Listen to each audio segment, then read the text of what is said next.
Para mí él era mi ídolo, era mi ejemplo a seguir y después de lo que pasó llegué a odiarlo.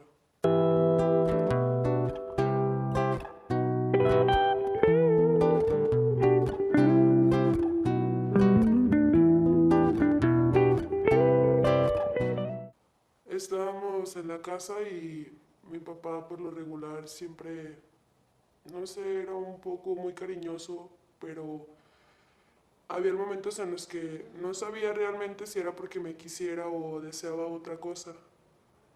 Y entró al cuarto y abusó de mí. Era un adolescente, hombre, y pues se dio en una unidad deportiva.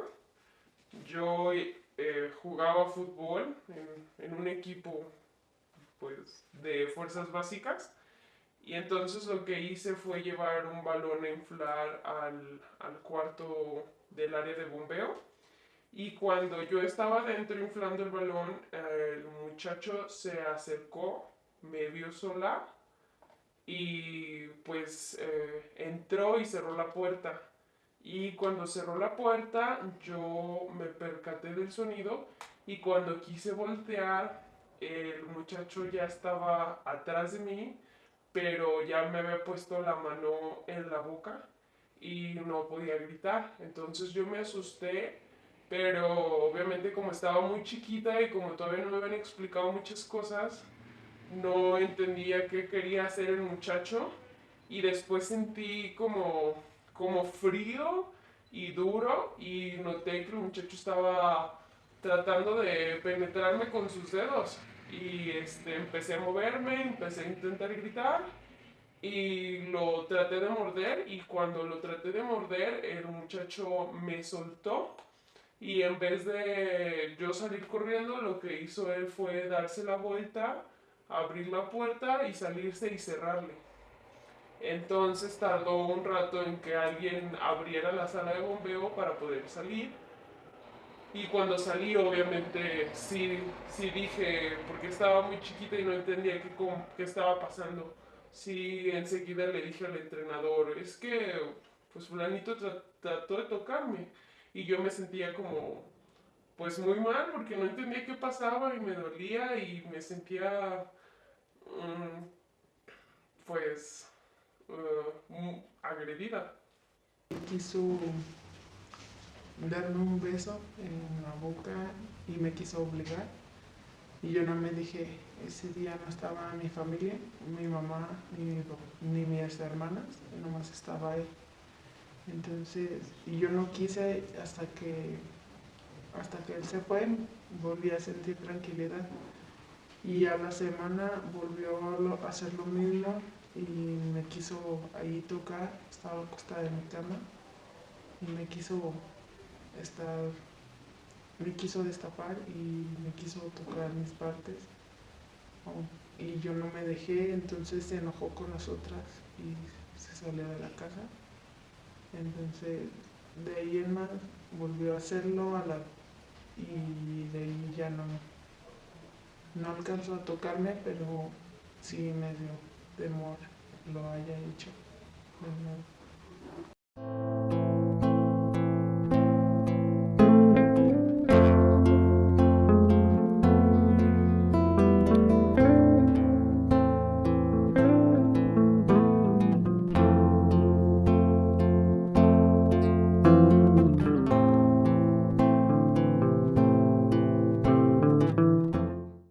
Ese muchacho era mi compañero de equipo, pero de una categoría más grande.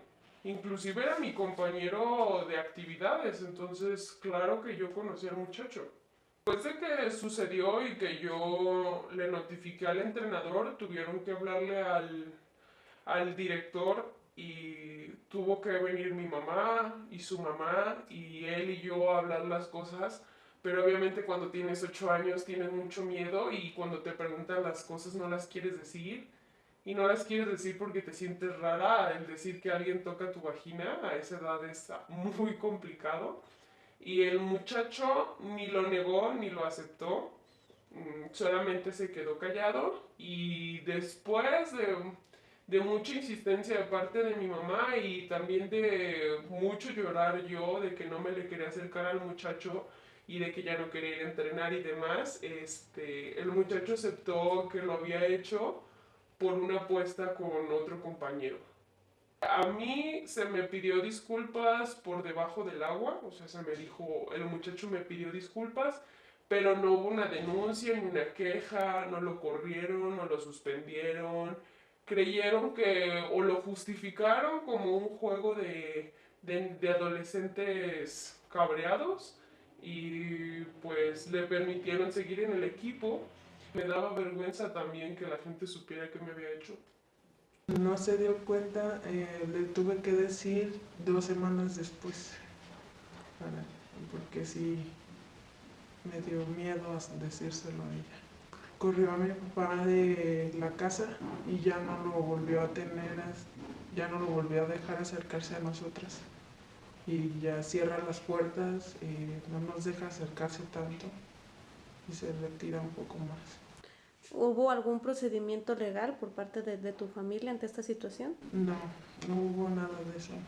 Me acerqué a una psicóloga de parte de mis amigos y fue ahí cuando tuve que superar lo que sucedió. ¿Recibiste algún apoyo psicológico de tu familia? No, de hecho, ahora sí que se alejaron de mí, me sentí como si yo hubiera tenido la culpa de lo que sucedió. Fue muy difícil aceptarlo, yo creo que también para mi mamá, para todos fue muy difícil. En el caso del abuso sexual infantil, las principales consecuencias conocidas a nivel psicológico son pues, principalmente problemas emocionales, trastornos de ansiedad, por ejemplo, trastornos del estado de ánimo, depresión, crisis de angustia, trastornos de ansiedad generalizada, son de los principales consecuencias en ese ramo. También hay problemas o consecuencias a nivel relacional.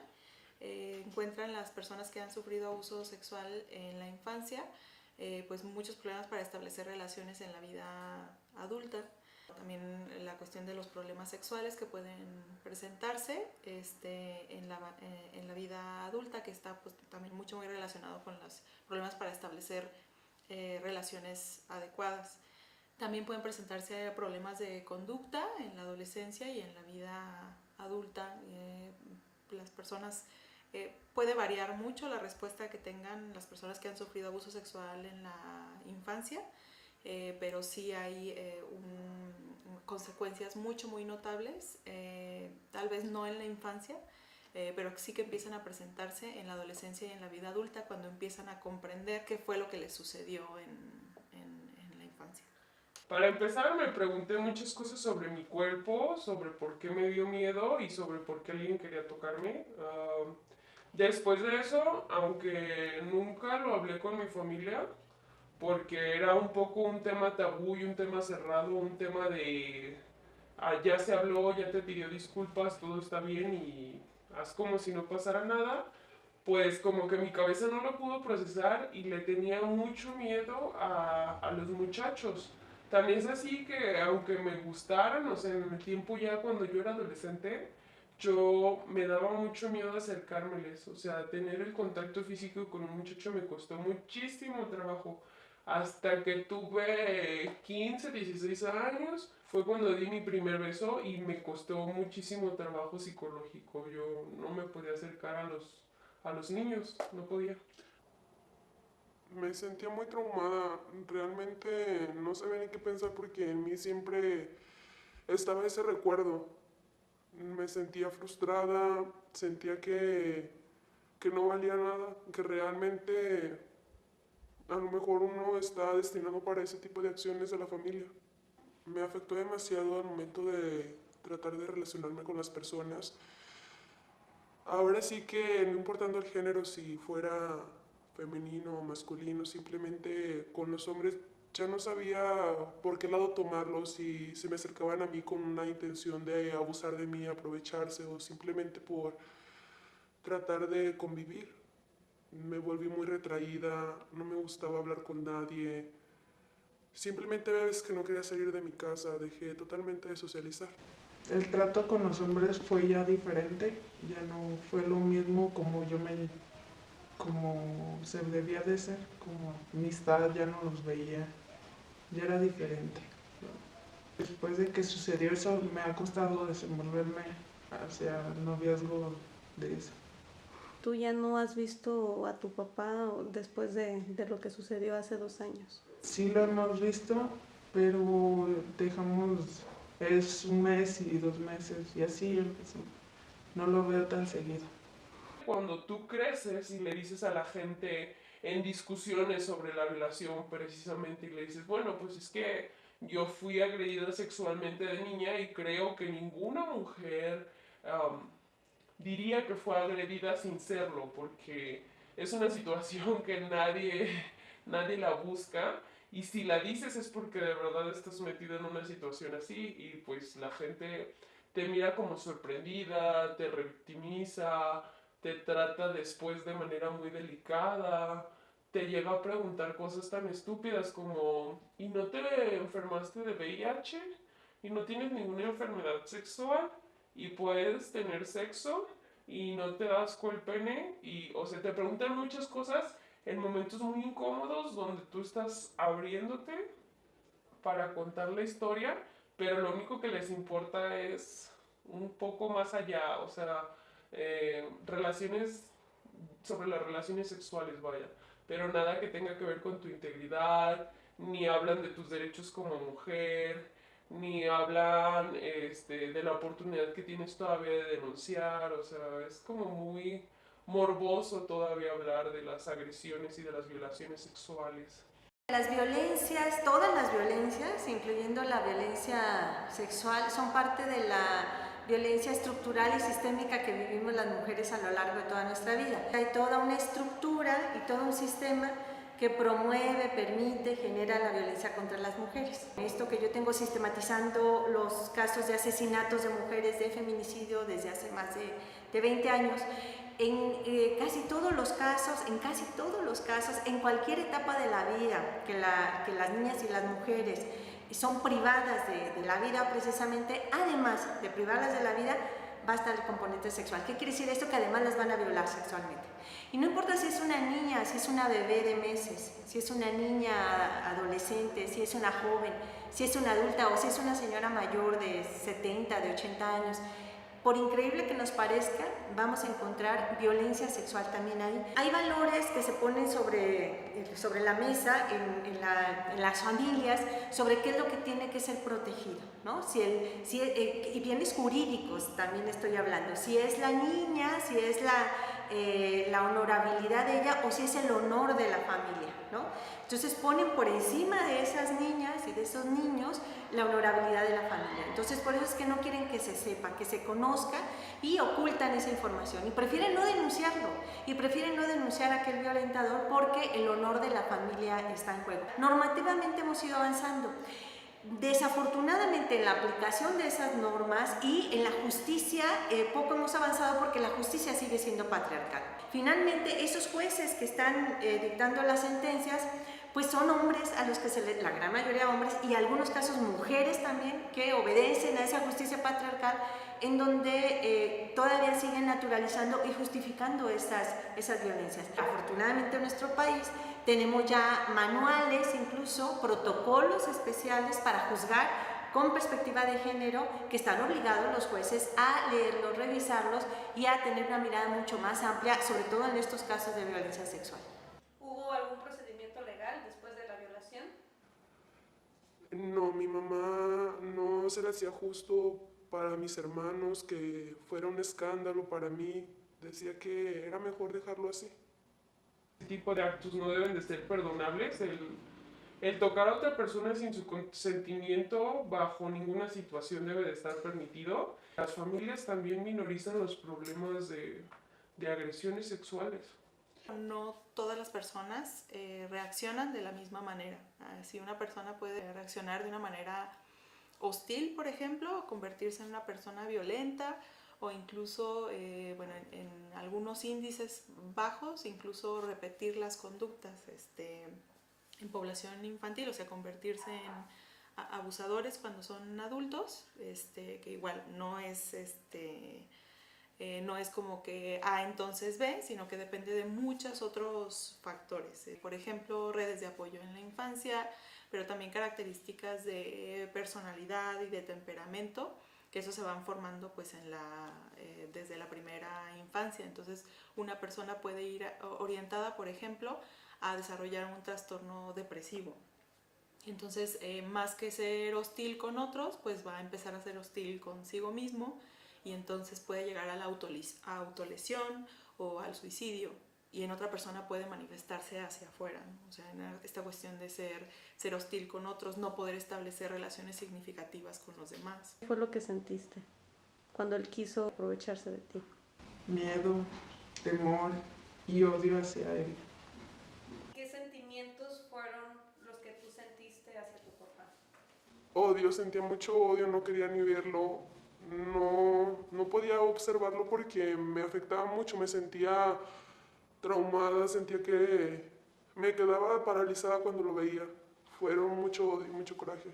En las estadísticas y en los datos que se tienen sobre los casos de abuso sexual infantil, lo lamentable es que un gran porcentaje de los casos de abuso sexual infantil son cometidos por parte de los mismos familiares, parientes, vecinos o personas de mucha confianza de la familia.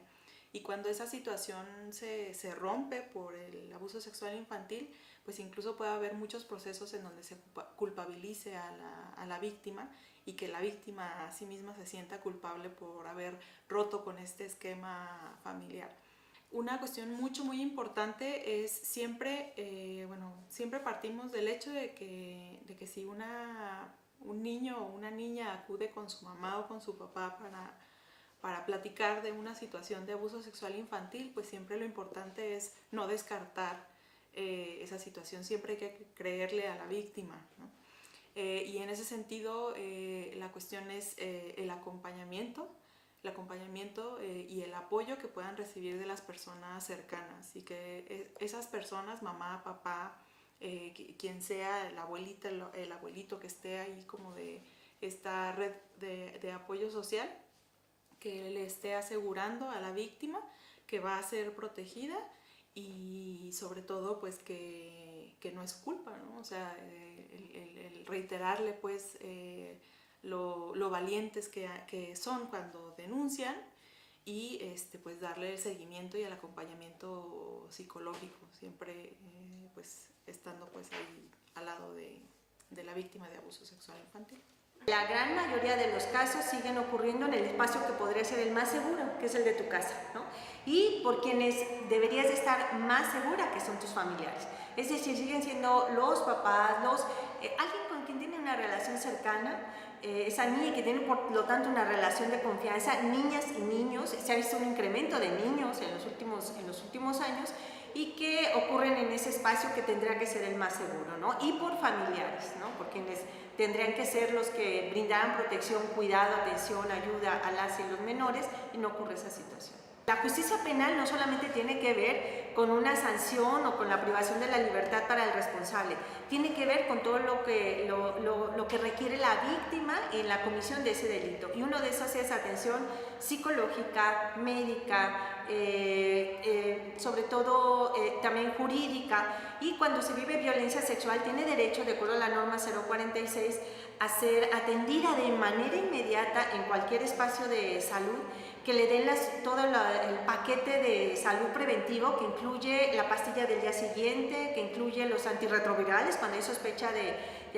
exista sospecha o no de algún tipo de transmisión de enfermedad venérea, infecto contagiosa, incluyendo el VIH-Sida, y adicionalmente a todo eso, en caso de quedar embarazada producto de una violación, la posibilidad de interrumpir legalmente su embarazo, porque así lo establece la ley. Yo creo que nunca se supera algo así en estos momentos. Creo que siempre uno queda realmente afectado, porque no sabes hasta el momento de tener una familia cómo vas a reaccionar, cómo vas a actuar, si pueda pasar lo mismo. No llegas nunca a confiar en alguien. No ha sanado del todo, y yo creo que es muy difícil recuperarse de algo así. En el momento que vean que algo no está bien, que sobrepasas el cariño de una familia, tienes que acudir a buscar un apoyo, más que nada, de tratarlo porque es algo que difícilmente se sana a pesar del tiempo y te cuesta relacionarte siempre. Creo que uno siempre tiene que saber distinguir entre el aprecio a un abuso o a una cosa. Si tratan de tocarlas o así, denuncien o les hablen más con sinceridad a sus mamás y a cualquier persona mayor que tengan cerca, que no se dejen tocar por alguien aunque sea su papá. Es mejor decirlo y no callarse, porque sufrimos mucho cuando nos callamos y a veces tenemos odio hacia él y no es bueno tener odio hacia las personas. Mejor decirlo y poder salvar algo. No se debe de quedar callado y sobre todo porque puede haber una víctima en el futuro y si tú no eres el antecedente, posiblemente esa víctima también quede en el olvido. ¿Qué harías si otra vez vuelves a ver a tu papá y él intenta hacer lo mismo? Lo denunciaría, definitivamente. ¿Qué es lo que tú harías si en la actualidad te vuelves a topar con esa persona?